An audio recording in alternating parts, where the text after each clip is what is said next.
بسم اللہ الرحمن الرحیم۔ السلام علیکم ورحمۃ اللہ وبرکاتہ۔ عزیز طلباء، آج ہم یکساں تعلیمی نصاب کے سلسلے میں نظم پڑھیں گے ہوا چلی۔ اس کو لکھا ہے اسماعیل میرٹھی نے۔ سب سے پہلے ہم اس کی پڑھائی کرتے ہیں۔ ہونے کو آئی صبح تو ٹھنڈی ہوا چلی، کیا دھیمی دھیمی چال سے یہ خوش ادا چلی۔ لہرا دیا ہے کھیت کو، ہلتی ہیں بالیاں، پودے بھی جھومتے ہیں، لچکتی ہیں ڈالیاں۔ پھلواریوں میں تازہ شگوفے کھلا چلی، سویا ہوا تھا سبزہ اسے تو جگا چلی۔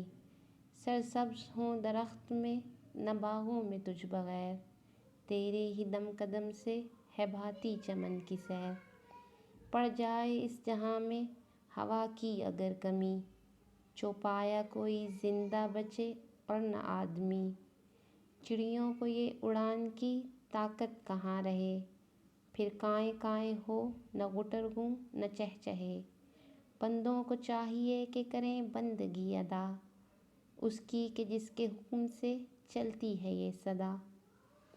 اب ہم اس کے مرکزی خیال دیکھ لیتے ہیں۔ پہلے مرکزی خیال سے مراد ہوتا ہے کہ وہ کیا خیال جو شاعر کے ذہن میں آیا تو اس نے یہ نظم لکھی۔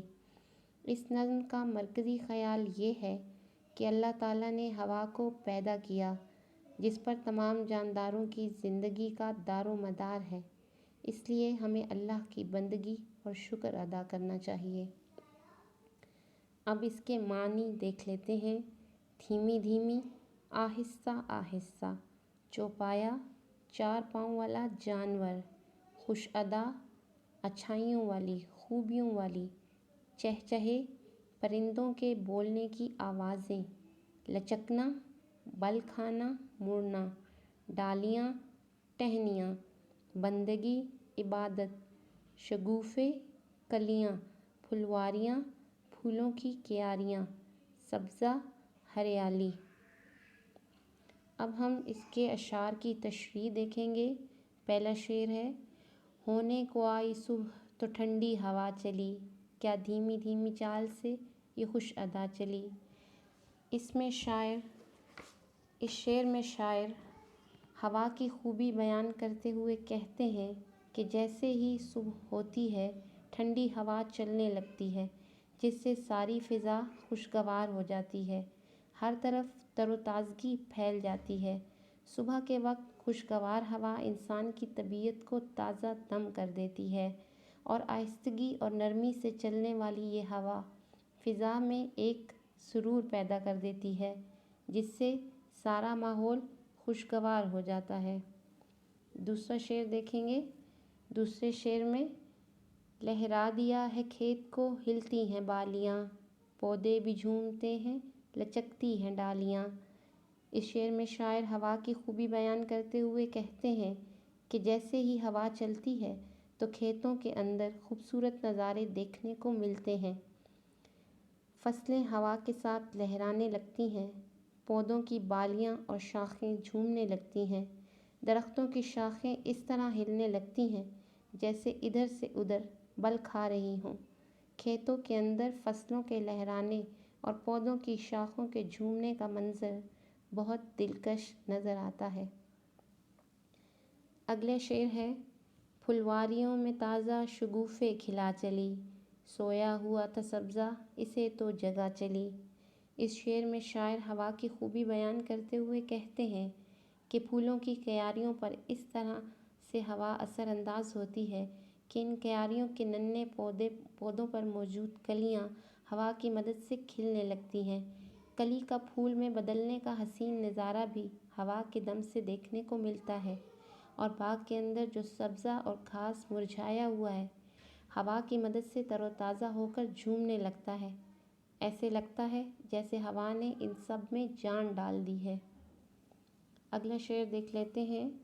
سرسبز ہوں درخت نہ باغوں میں تجھ بغیر، تیرے ہی دم قدم سے ہے بھاتی چمن کی سیر۔ چمن کا مطلب ہوتا ہے باغ، سرسبز کا مطلب ہوتا ہے ہرے بھرے۔ اس بند میں شاعر کہتے ہیں کہ یہ جو ہرے بھرے اور سرسبز درخت ہیں، ان کی ہریالی اور ان کی زندگی ہوا کے دم سے ہے۔ اگر ہوا نہ ہو تو درخت سوکھ جائیں، پھل اور پھول نہ اگیں، تمام پودوں میں سے زندگی کا وجود ختم ہو جائے۔ شاعر کہتا ہے، ہوا کی وجہ سے ہی باغ کی سیر کا لطف آتا ہے۔ جب موسم سہانا ہوتا ہے تو لوگ باغ کی سیر کو نکل جاتے ہیں تاکہ تازہ ہوا سے لطف اٹھا سکیں۔ اگر ہوا نہ ہو تو باغ کی سیر کا خوبصورت نظارہ بھی بدمزہ ہو جاتا ہے۔ 5واں شعر ہے، پڑ جائے اس جہاں میں ہوا کی اگر کمی، چوپایا کوئی زندہ بچے اور نہ آدمی۔ اس شعر میں شاعر ہوا کی اہمیت بیان کرتے ہوئے کہتے ہیں کہ اگر اس دنیا میں ہوا کی کمی ہو جائے تو زمین پر تمام جانداروں کا زندہ رہنا محال ہو جائے، کیونکہ ہوا میں موجود آکسیجن پر ہی انسانوں اور جانداروں کی زندگی کا دار و مدار ہے، اور پودوں کی زندگی اور آکسیجن بنانے کا عمل بھی ہوا کی وجہ سے ہی ہے۔ اگر دنیا میں ہوا کی کمی ہو جائے تو ہر جاندار چیز کا وجود دنیا سے ختم ہو جائے، اور آکسیجن اللہ کی ایسی نعمت ہے جو اللہ تعالیٰ نے ہمیں بغیر کسی معاوضے کے عطا کی ہے، اس لیے ہمیں اس کا شکر ادا کرنا چاہیے۔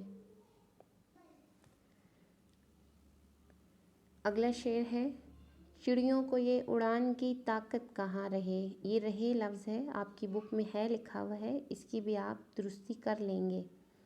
چڑیوں کو یہ اڑان کی طاقت کہاں رہے، پھر کائیں کائیں ہو نہ غٹر گوں نہ چہچہے۔ اس بند میں شاعر ہوا کی اہمیت اس شعر میں شاعر ہوا کی اہمیت بیان کرتے ہوئے کہتے ہیں کہ یہ ہوا ہی ہے جس کی وجہ سے پرندوں کے ہواؤں میں اڑنے کے خوبصورت نظارے دیکھنے کو ملتے ہیں۔ اگر ہوا نہ ہو تو پرندے ہوا میں نہ اڑ سکیں، ان کی زندگی مشکل ہو جائے۔ اپنے آس پاس ہمیں نہ کوں کی کائیں کائیں سنائی دے اور نہ کبوتروں کی غٹر گوں، اور صبح کے وقت پرندوں کے چہچہانے کی مسحور کن آوازیں بھی سنائی نہ دیں اگر دنیا میں ہوا کی کمی ہو جائے۔ اس لیے ہوا کی وجہ سے ہی پرندوں کی چہچہاہٹ اور تر و تازگی ہے، اس لیے ہمیں اللہ کا شکر ادا کرنا چاہیے۔ اگلا شعر ہے، بندوں کو چاہیے کہ کریں بندگی ادا، اس کی کہ جس کے حکم سے چلتی ہے یہ صدا۔ صدا کا مطلب ہوتا ہے ہمیشہ، بندگی کا مطلب ہوتا ہے عبادت۔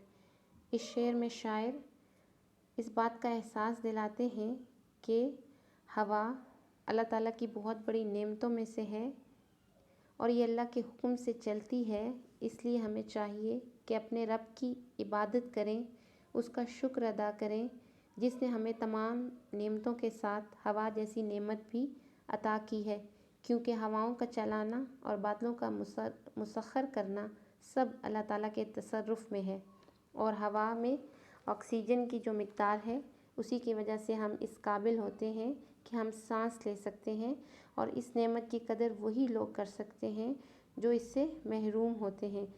آپ کو پتہ ہے کہ آکسیجن ایک دن میں انسان جو لیتا ہے اس کی مقدار ہے 550 لیٹر، اور اگر ہم آکسیجن کے سلنڈر کی قیمت دیکھیں تو 10 لیٹر والے سلنڈر کی قیمت ہے 3000 سے زیادہ ہے، تو پھر ہمیں اندازہ ہوگا کہ یہ اللہ تعالیٰ کی کتنی بڑی نعمت ہے جو بغیر معاوضے کے اللہ تعالیٰ نے ہمیں عطا کی ہے، اور اس کے اوپر ہی ہماری زندگی کا دار و مدار ہے۔ اس لیے ہمیں اللہ تعالیٰ کی عبادت کرنی چاہیے اور اس کا شکر ادا کرنا چاہیے جس نے ہمیں ہوا جیسی نعمت عطا کی ہے۔ اب ہم دیکھتے ہیں اس کا خلاصہ نگاری۔ سب سے پہلے ہم دیکھتے ہیں خلاصے کے اصول و ضوابط۔ سب سے پہلے نظم اور شاعر کا نام لکھتے ہیں، پھر ایک لائن کا مرکزی خیال لکھتے ہیں، تمام نکات کو مختصر طور پر بیان کرتے ہیں اور ہم اس میں اپنی رائے شامل نہیں کرتے۔ اب اس کا خلاصہ دیکھ لیتے ہیں۔ یہ نظم ہوا چلی شاعر اسماعیل میرٹھی نے لکھی ہے۔ اس نظم کا مرکزی خیال یہ ہے کہ ہوا تمام جانداروں کے لیے ضروری ہے۔ صبح کے وقت ٹھنڈی ہوا آہستگی سے چلتی ہے تو پودے اور ڈالیاں جھومنے لگتے ہیں، کیاریوں میں نئے پھول اگتے ہیں اور سبزہ تازہ ہو جاتا ہے۔ جانداروں کی زندگی، چڑیوں کی اڑان اور باغ کی سیر کا لطف ہوا کے دم سے ہی ہے۔ اس لیے ہمیں اپنے رب کی بندگی اور شکر ادا کرنا چاہیے جس نے ہوا کو پیدا کیا ہے۔ آگے ہم دیکھتے ہیں ہمارا سوال نمبر 1 جو تھا وہ معنی تھا، الفاظ معنی، اور دوسرا سوال ہے ہمارا کالم ملائیں۔ یہ مصرعے دیے گئے ہیں، ہر مصرعے کو ہم نے اس کے دوسرے مصرعے سے ملانا ہے۔ لہرا دیا ہے کھیت کو، ہلتی ہیں بالیاں، سرسبز ہوں درخت نہ باغوں میں تجھ بغیر، بندوں کو چاہیے کہ کریں بندگی ادا، چڑیوں کو یہ اڑان کی طاقت کہاں رہے، تیرے ہی دم قدم سے ہے بھاتی چمن کی سیر۔ آگے یہ انہوں نے حروف دیے ہیں جن سے ہم نے الفاظ بنانے ہیں اور پھر وہ مصرعے لکھنے ہیں جن میں یہ الفاظ استعمال ہوئے ہیں۔ پہلا لفظ ہے لچکتی، پودے بھی جھومتے ہیں لچکتی ہیں ڈالیاں۔ دوسرا لفظ ہے شگوفے، پھلواریوں میں تازہ شگوفے کھلا چلی۔ تیسرا لفظ ہے سبزہ، سویا ہوا تھا سبزہ اس کو جگا چلی۔ چوتھا لفظ ہے چوپایا، چھپایا کوئی زندہ بچے نہ آدمی۔ پانچواں لفظ ہے دھیمی، کیا دھیمی دھیمی چال سے یہ خوش ادا چلی۔ آگے ہے چوتھا سوال، سوالات کے جواب دینے ہیں آپ نے۔ پرندے اپنی اڑان کیسے بھرتے ہیں؟ پرندے ہوا کی مدد سے اپنی اڑان بھرتے ہیں۔ اس نظم کا مرکزی خیال میں نے آپ کو اس ویڈیو کے شروع میں بتایا ہے۔ تیسرا سوال ہے کہ نظم کے چوتھے شعر کو آپ نے کاپی میں خوش خط لکھنا ہے اور اس کی نثر بنانی ہے۔ نثر بنانے کا طریقہ یہ ہوتا ہے کہ آپ اس میں کسی لفظ کا اضافہ نہیں کرتے نہ کمی کرتے ہیں، بس آپ اس کو شعر سے بدل کر سیدھے جملے کی صورت میں لکھ دیتے ہیں۔ چوتھا شعر ہے سرسبز ہوں درخت نہ باغوں میں تجھ بغیر، تجھ بغیر باغوں میں درخت سرسبز نہ ہوں، تیرے ہی دم قدم سے ہے بھاتی چمن کی سیر، چمن کی سیر تیرے ہی دم قدم سے بھاتی ہے۔ اگلا سوال ہے ہمیں کس کی بندگی کرنی چاہیے اور کیوں؟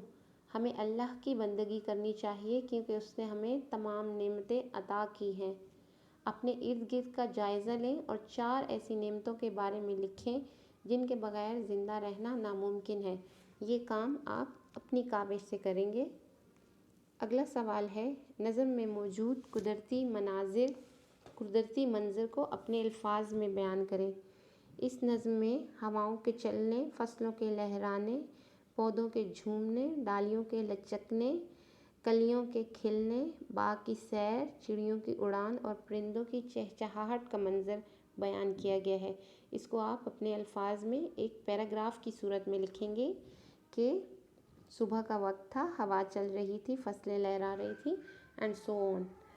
آگے ہم دیکھتے ہیں اگلا ہمارا سوال ہے سوال نمبر 6، مثال کے مطابق دیے ہوئے الفاظ کے گروہی الفاظ لکھیں۔ گروہی الفاظ سے مراد ہوتی ہے کہ جس چیز کا ذکر کیا جائے اس سے ریلیٹڈ چیزوں کا ذکر کیا جائے، اس سے متعلقہ چیزوں کا ذکر کیا جائے۔ جیسے برسات کا لفظ ہے تو اس سے ریلیٹڈ ورڈز ہیں گھٹا، بادل، گرج، بارش، پکوان۔ باقی بھی ہم دیکھ لیتے ہیں۔ چمن جس کا مطلب ہوتا ہے باغ، تتلی، پھول، پودے، کیاریاں، سبزہ اور باغ اس کے گروہی الفاظ ہیں۔ تہوار، خوشی، دعوت، پکوان، گیت، ملن، یہ اس کے گروہی الفاظ ہیں۔ کھیل، مقابلہ، اسکور، جیت، ہار، ٹرافی۔ بازار، دکان، خرید فروخت، گہما گہمی، شور، یہ سب چیزیں ہوتی ہیں بازار میں۔ فلک کے گروہی الفاظ ہیں سورج، چاند، ستارے اور آسمان۔ اگلا سوال ہے ہمارا دیے ہوئے الفاظ کو غور سے پڑھیں۔ خوش ادا، خوش قسمت، خوش شکل، ایسے حروف یا الفاظ جو کسی لفظ سے پہلے لگائے جائیں اور اس لفظ کے معنی میں تبدیلی ہو جائے اس کو سابقہ کہتے ہیں۔ جیسے خوش ادا، خوش قسمت اور خوش شکل، ان سب میں خوش سابقہ ہے اور اگلا لفظ لگنے سے ان کے معنی مختلف ہو گئے ہیں۔ اسی طرح آپ کو سابقے دیے گئے ہیں سر اور کم، ان سے آپ نے مزید لفظ بنانے ہیں اور ان کے معنی بھی لکھنے ہیں۔ سر سے بنے گا سر بلند جس کا مطلب ہے عالی مرتبہ،